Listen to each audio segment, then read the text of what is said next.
as I say, it's kind of like a knowledge, you know, with healing energy, because you always assume, okay, healing means somebody's got a sore knee, you put your hand on it or whatever, then it's going to get better a lot quicker, which is fine. I mean, obviously, I stated in the book where I'd brought on the malleolus bone and they missed it on x-ray, and you know, it was healed. I mean, I was walking on it within 5 days, and certainly within 10 days I was walking normally on it and able to work, and it was hunky-dory tickety-boo kind of thing.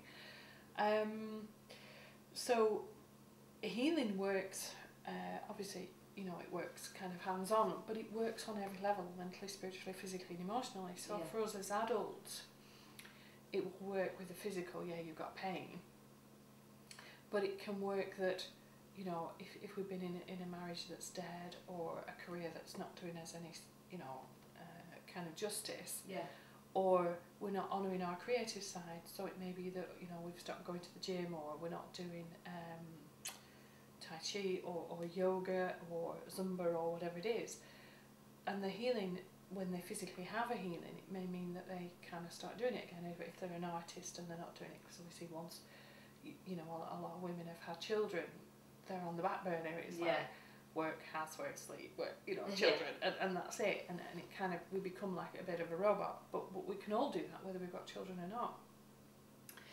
And what the healing can do, whether you're actually physically doing a hands-on or whether you're sending healing. So very often in the readings, you know, it might be based around the person who I'm physically with, but it may be that mum's poorly and she needs healing, or it could be that mum's stuck, or that sister's stuck, or you know, brother-in-law and sister-in-law are just dog eat dog all the time and just ratting at one another. And you can send healing to that, and what it does, it puts a positive energy in to what's become a negative situation, and it starts to change things. Because if we always do what we've always done, we always get what we've always got. And when you send a positive energy to any situation, even if somebody's in a good marriage, it can make it better. Even if somebody's in good health, it can recharge the batteries for other things, or as a store for, you know, for different times. So the kind of potential of the absent healing is sometimes far greater than, you know, kind of putting your hands on someone.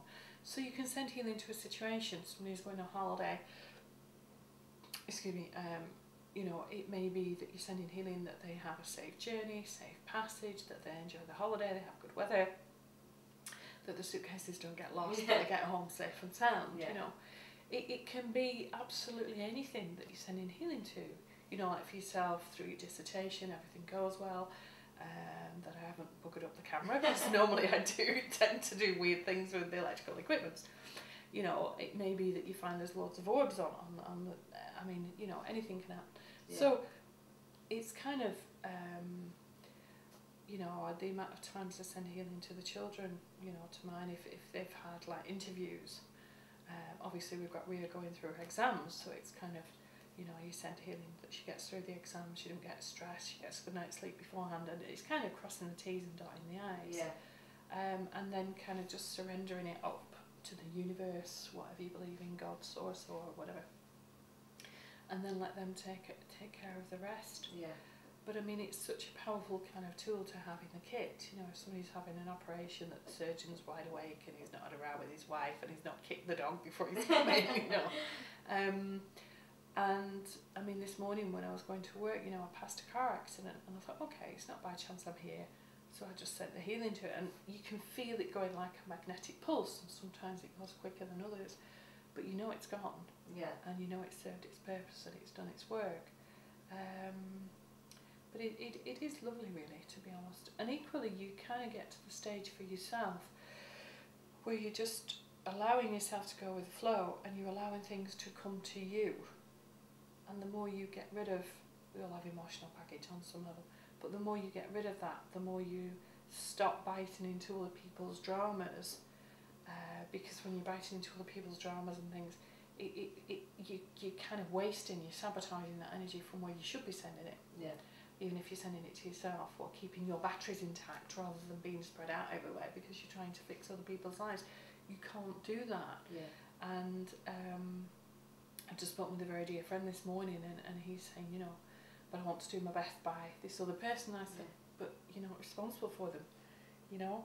the only person you're responsible for is yourself, and the more you actually allow them to be empowered, the more you're empowering yourself, which was obviously, from reading the book, you'll recognise that I was very over-responsible for other people, and I wanted to fix everything for everybody. And now I've learned I can't, and if it is that there's a sticky wicket and a horrible situation, and I send healing to it, and you know, then I don't have any proviso of that must happen. It's like, well, just send healing to it, and what will be will be. Yeah. You know, and even if someone's poorly, you send healing to it. If they get well, fine. If they don't, that's their decision. It's not ours to make. Yeah. So it's kind of an acceptance on every level, really. Yeah. And I think, again, the more you accept things that come in life, things that come, things that go, you kind of live a better life, really, and you embrace it instead of spending your time worrying, because worrying is still a negative energy, and a negative prayer that the universe hears, and then of course you look at law of attraction and you attract more of it anyway. Yeah. So